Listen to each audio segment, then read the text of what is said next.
about the 16,000 people that tested positive and were released free range into the public.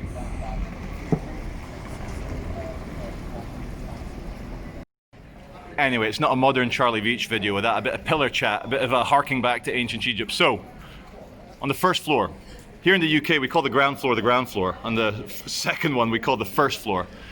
Doric, Ionic. Did I get that right, guys? I think I did. Enjoy! See, Manchester, nice architecture as well, not bad. Beautiful Manchester, Mancunium, Roman settlement 2,000 years ago. This is built in 1880. These are the law chambers, so barristers, lawyers, advocates, solicitors, all in here. And directly across the road, not everything got bombed by the Nazis, a lot of it did, but across the road you've got the Manchester famous King's Arms Ale House, established in 1883, still going strong as a pub. And if I can find the sign, if I can try and find it somewhere, there's a famous black cat, or some coloured cat, that has its own little crossing across here that lives in this pub. Now, there's a 10 p.m. curfew. Places like this will be struggling, but I just wanted to show you the other side of Manchester to continue our tradition from Edinburgh and Kelso. You know, Manchester does its best. We're here at the Manchester Crown Court, and as you can see, it's a kind of 1960s brutal structure. I'll show you the front and compare it to the kind of like the courts I was showing you in the Royal Mile in Edinburgh. I think as Manchester got so badly bombed in World War II by the Nazis, it kind of lost its balls a bit. The whole world became a bit brutalist, modernist, anti-aesthetic, because, you know, the world was so gorgeous.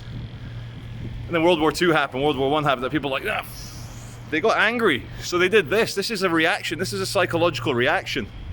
My advice to the Manchester powers that be is we need to start making beautiful buildings, not this kind of temporary stuff that's going to be knocked down shortly. That's going to, last 40 years? Look at that, 16 years after the war. You know, this is probably designed 10 years, 14 years after the war. This is the Crown Court, the main esplanade entrance, a few little eagles on the front, but again, square, empty, functional, brutal. This isn't so bad, but again, just compare it to the kind of style of Edinburgh. See this lovely display at the Ivy behind me here in Spinning Fields in Manchester? You're like, oh wow, look at all those flowers, how well maintained. You take a closer look, every single plant in the frame behind me is plastic. See this amazing 500-year-old semi-medieval building behind me, the John Rylands Library? What if I told you it was only 120 years old? We're gonna go and have a look. There's a story behind this library, and it's a love story, as all the best stories are. By the power of hydrochloroquine, we're not allowed in. I'll just tell you the story here. Right, okay, it's part of the University of Manchester now. Okay, John Rylands Library. John Ryland, back in the 1800s, was the most successful textile businessman in Manchester. Big into textiles, Manchester was, and John Rylands was the top dog. Now, he had a wife, a very loving wife, called Enriqueta Augustina Rylands. Cool name, huh? And when John died, she did what many people throughout history did. She thought, how best honor my beloved than to build something beautiful that everyone can use. It was a public library, now it's still a public library. And she built this for him in the, you know, semi-Gothic, semi-medieval style. This could pass for something built in the 1500s or the 1600s. And it's massive in there. You go up to the main library hall, and you could be in a 1,000-year-old University of Cambridge hall. You could be in University of Edinburgh. And I love it. Good on you, Enriqueta. You've done a good job. And in there, and get this, I'll tell you why I'm usually drinking one of these, is because I'm scamming it. I'm doing my first month free, and I've put it in my diary to cancel it. So, strong mochas for the win. But in there's a little kind of gallery section, a museum section, and they have a 1,700-year-old scrap of papyrus that is the old Aramaic Bible, some pages from the old Aramaic Bible. How good is that? Manchester is amazing. We're going to concentrate on the good bits. And the final item on our architectural love tour of Manchester before I go and do something else, which you'll see, is the town hall. Unfortunately, it's getting renovated. It's a 5-year project. But let's go and just have a look. This opened in 1877. And it's a grade 1 listed building. In 1877, Manchester is one of the most powerful buildings in the world. Powerful buildings, powerful cities in the world. And no wonder they were able to build epic neo-Gothic, Gothic-style town halls like this. I mean, you can look it up online. There's nothing like live, though. I like live. We'll do it live! But to get an idea of what it looks like, and of course this is during Chinese New Year, there you go. This is featured in many of my videos, ranging from, oh god, here we go, put myself on the spot, angry fake cop attacks me on public street, which would have been down there, through to various other Charlie Veitch productions that I can't name now off the top of my head. Having been in Edinburgh and Scotland for the last few days, and noticing the ancient Greek connection in the Athens of the North that is Edinburgh, just noticing a few connections between Greece and Scotland, just personally from my life as well. I mean, I read a book back in, well, about 20 years ago called Persian Fire. It won some prize for greatest historical book. It was all about the Persian invasions of ancient Greece. And there was one guy who stood out. His name was Leonidas, for his sacrifice and sticking it to the Persians. And he taught me that you might die, but you can still win, even if you die.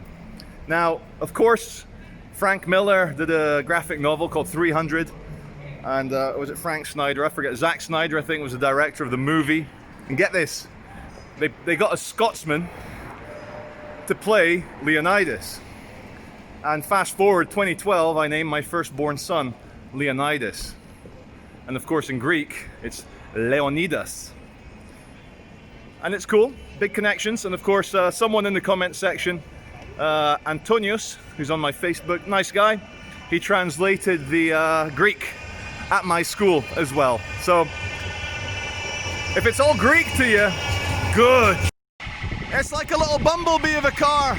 It's one of those little BMWs.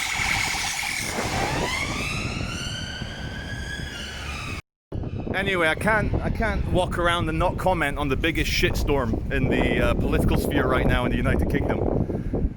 You know, I always said it was always too late to quarantine. Well, there's a... Oh, he's coming back! He's coming back! He's gone the wrong way!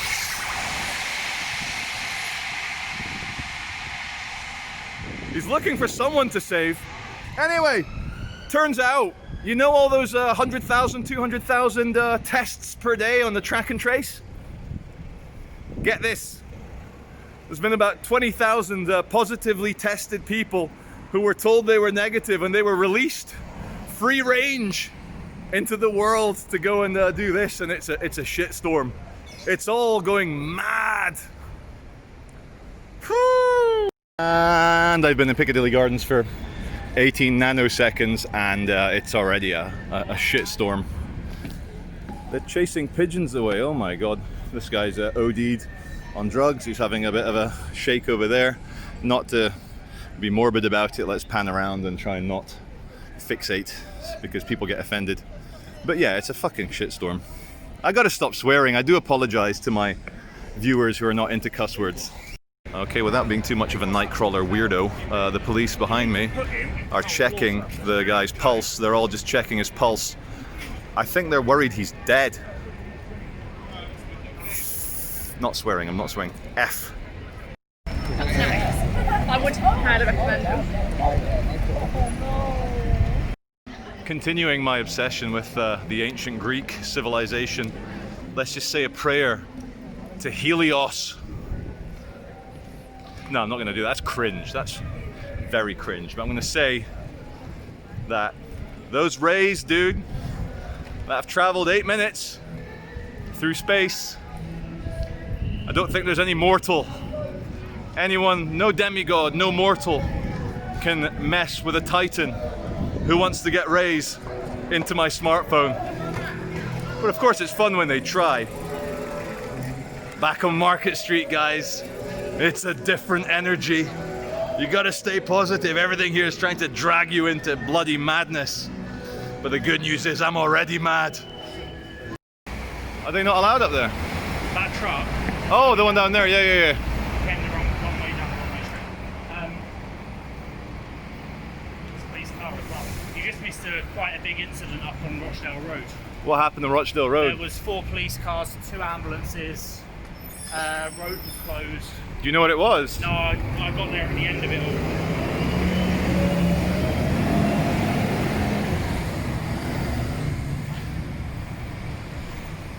Ladies and gentlemen, that's the old Bank of England headquarters, Manchester edition.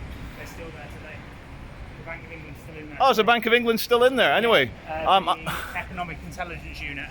I worked briefly in the extension, the modern extension, and the security guard was kind enough to take us into the vaults to have a look. It wasn't as impressive as I thought it would be, but it was still I'll tell good. you where the vaults are quite impressive. Where's that? Hotel Gotham. Really? Where I gotta it check that became out. Italian, they had the vaults for the old bank in there, and they're impressive. Look at these handsome officers. Good morning. Hello, you're right. Hello, good.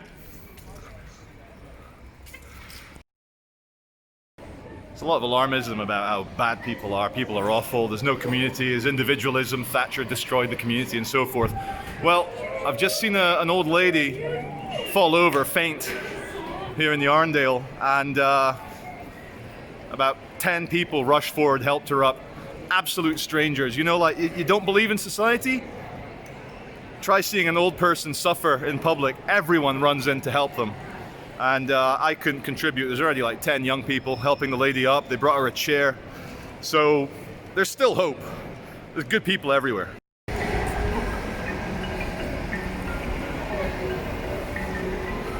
think someone's kicking off in the bank. Let's go and have a look from the outside.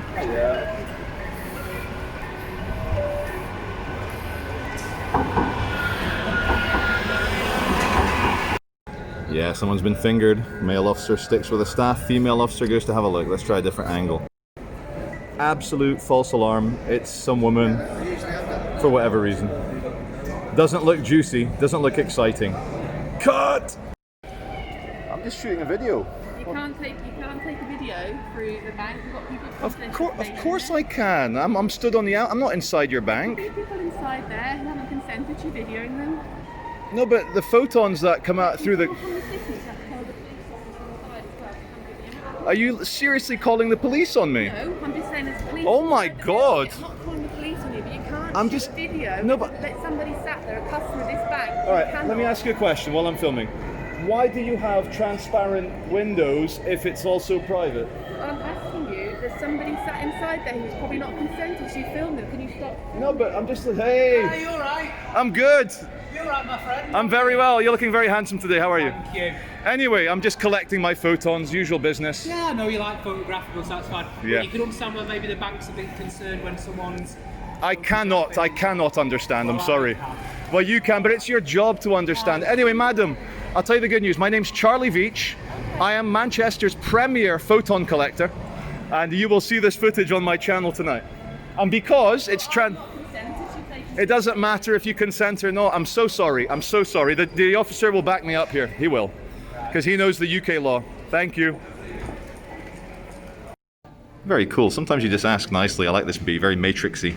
And the guy said, yes, you can come have a quick look at it. Just don't tell my manager. Nice guy.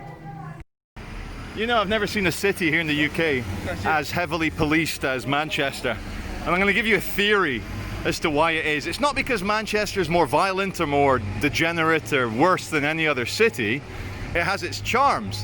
What I think Manchester City Council has done, they've done a very cold, a very emotionless calculation that it is cheaper to allow all the vulnerable and drug addicts and the mentally ill to run free in the city centre, free range, and to police them, than it is to actually do anything about the problem.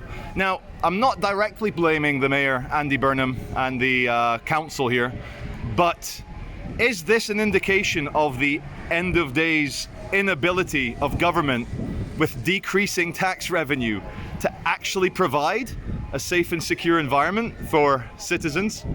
Now, obviously I've been documenting this for a long time, and it's my theory, is that there's no conspiracy, there's nothing else except a cold, brutal financial calculation that it's cheaper to just manage Her Majesty's open air asylum.